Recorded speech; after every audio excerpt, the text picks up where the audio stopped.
नमो अरहन्ताणं नमो अरहन्ताणं नमो अरहन्ताणं। द्रव्य अव्यक्त, जीवास्तिकाय अव्यक्त और एक जीव भी अव्यक्त हमारे सामने व्यक्त नहीं। अब प्रत्येक जीव और उस जीव के पास दो भाव संस्थान हैं। भावों का संस्थान, एक भाव संस्थान जो चेतना का निर्वहन करता है, चेतना की धारा को बाह्य जगत में संक्रांत करता है, और एक वह भाव संस्थान जो चेतना के साथ जुड़ी हुई प्रतिक्रियाओं का प्रवाह इस जगत में प्रस्तुत करता है।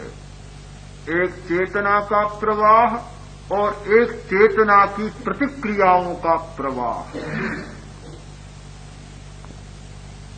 यह प्रतिक्रियाओं का प्रवाह जिसका नाम है कारण, तो भाव संस्थान से जुड़ा हुआ है कर्म यानी प्रतिक्रिया का संस्थान, और उस कर्म से जुड़ा हुआ है मोहनीय मूर्छा, मनुष्य की मूर्छा मोहनीय। यहां तक का द्रव्य, जीवास्तिकाय, जीव, भाव और प्रकृति या कर्म, यह सारा का सारा हमारा अव्यक्त संसार है, अव्यक्त जगत है जो हमारे सामने प्रकट नहीं होता। अब हम प्रकट व्यक्त के बिंदु पर आ रहे हैं। मूर्छा, मूर्छा का हमें पता चलता है।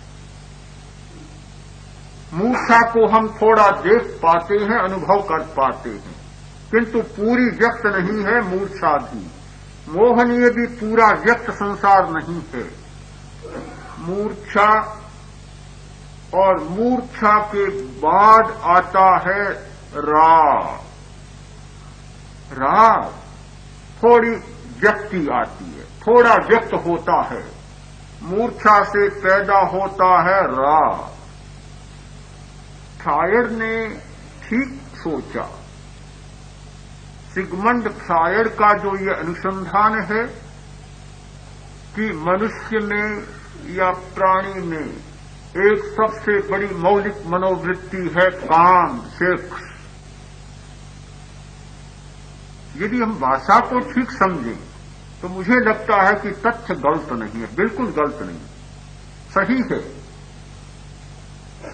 मैं जो कह रहा हूं आप उससे तुलना करें कि मूर्छा, और मूर्छा के बाद होता है राग। द्वेष का कोई स्थान नहीं है, द्वेष कोई स्वतंत्र बात नहीं है, द्वेष नहीं है, केवल राग, राग और सेक्स। यदि हम संदर्भों को ठीक समझें तो दोनों में कोई अर्थभेद नहीं। उसने जिस संदर्भ में व्याख्या की और आगम जिस संदर्भ में ये प्रस्तुत कर रहे हैं, यदि संदर्भों को जाने तो कोई अंतर नहीं लगता। केवल अंतर इतना है कि फ्रायड का ज्ञान जहां तक पहुंच सकता था वह केवल सेक्स तक पहुंचा, काम तक पहुंचा, और आगमकार का दृष्टिकोण जो सूक्ष्मदर्शी था, स्वानुभव का था, साक्षात्कार का था, तो वे केवल राग तक नहीं पहुंचे किंतु द्रव्य तक पहुंच गए। इसीलिए काम की वृत्ति को मूल मानकर और मनुष्य के व्यवहारों की व्याख्या करने में आज मनोविज्ञान के सामने बहुत कठिनाइयां हैं, और वे कठिनाइयां इसलिए समाहित नहीं होती कि काम से आगे उनके पास व्याख्या का कोई आधार नहीं, कोई सूत्र नहीं, किंतु हमारे पास राग से पूर्व व्याख्या करने के बहुत स्पष्ट आधार हैं और सूत्र हैं। राग से पीछे मूर्छा है, मूर्छा के पीछे कर्म शरीर है, कर्म है, और कर्म के पीछे हमारा भाव संस्थान है, भाव संस्थान, और भाव संस्थान के पीछे चेतना का प्रवाह है। इसलिए जो जो समस्याएं आज मनोविज्ञान के सामने हैं, उन सब की व्याख्या करने का, समस्याओं का समाधान करने का हमें आधार और सूत्र उपलब्ध है, किंतु मनोविज्ञान के पास नहीं है। इस कठिनाई को हम छोड़ दें, अलग करें, किंतु जब काम से चले और इधर हम राग से चले तो आगे का बहुत लगभग समानांतर रेखा की भांति दोनों विचारधाराएं और दोनों तथ्य चलते चले जाए। राग से उत्पन्न होता है लोभ, लोभ से उत्पन्न होती है माया, माया से उत्पन्न होता है अहंकार, अभिमान, और अहंकार से उत्पन्न होता है क्रोध। हमारे जगत की सबसे अभिव्यक्त चेतना है वह क्रोध चेतना है। अहंकार की चेतना सूक्ष्म बन जाती है, माया की चेतना उससे भी सूक्ष्म, इसलिए नाम भी माया है, गूढ़ है, स्पष्ट नहीं है, अस्पष्टता है सारी। लोभ की चेतना उससे भी स्पष्ट है, अस्पष्ट है, और राग की चेतना उससे भी अव्यक्त है। सबसे व्यक्त होता है क्रोध। जब क्रोध आता है तो आप ठीक देख सकते हैं व्यक्ति गुस्से में है, होठ फड़फड़ा रहा है, आंखें तमतमा रही है, भ्रिकुटी तनी हुई है, सारा शरीर कांप रहा है। आप अच्छी तरह से जान सकते हैं कि गुस्से में है, किंतु जब अहंकार में होता है आपको पता नहीं चलता। माया करता है तब तो पता ही नहीं चलता, इतना छिपाता है कि आपको पता चले ही कैसे। और जब व्यक्ति लोभ में होता है कोई पता नहीं चलता। ये हमारा अव्यक्त और अव्यक्त जगत है। हम अव्यक्त से व्यक्त होते होते जब क्रोध की चेतना पर आते हैं तब पूरे व्यक्त बन जाते हैं, पूरे व्यक्त बन जाते हैं। हम अव्यक्त जगत से चले और व्यक्त जगत तक पहुंचे, यानी द्रव्य से चले और क्रोध की चेतना तक पहुंचे।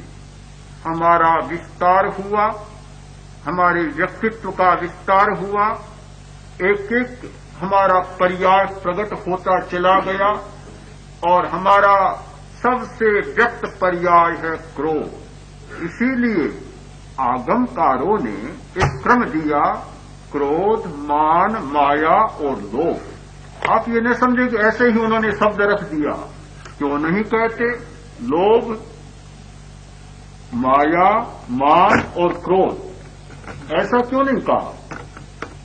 हम सच्चाई को शायद नहीं जान पाते, इसलिए पता नहीं चलता, किंतु गहरे अनुभव में जाएं तो पता चलेगा कि कोई व्यक्ति सिद्धांत देने वाला शब्दों को जैसे तैसे ही नहीं रख देता, क्रम ऐसे तैसे ही नहीं बना देता, किंतु एक पूरे दर्शन के साथ क्रम की स्थापना करता है। क्रोध, मान, माया, लोभ। जब व्यक्त से अव्यक्त की ओर जाते हैं तो क्रोध से चलेंगे तो अहंकार होगा, अहंकार में क्रोध विलीन हो जाएगा, समा जाएगा। अहंकार से चलेंगे तो अहंकार माया में विलीन हो जाएगा, समा जाएगा। और माया से चलेंगे तो लोभ में माया समा जाएगी, समा जाएगी। तनाव की बड़ी चर्चा मैंने शुरू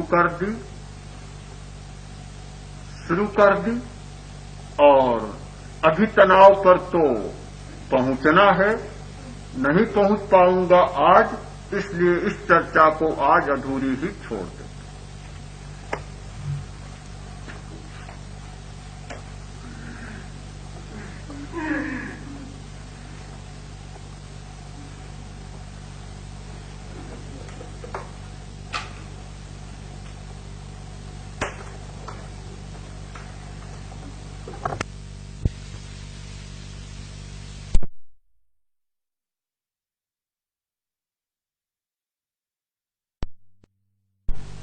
वह तरंगों की भाषा समझने लग जाता है।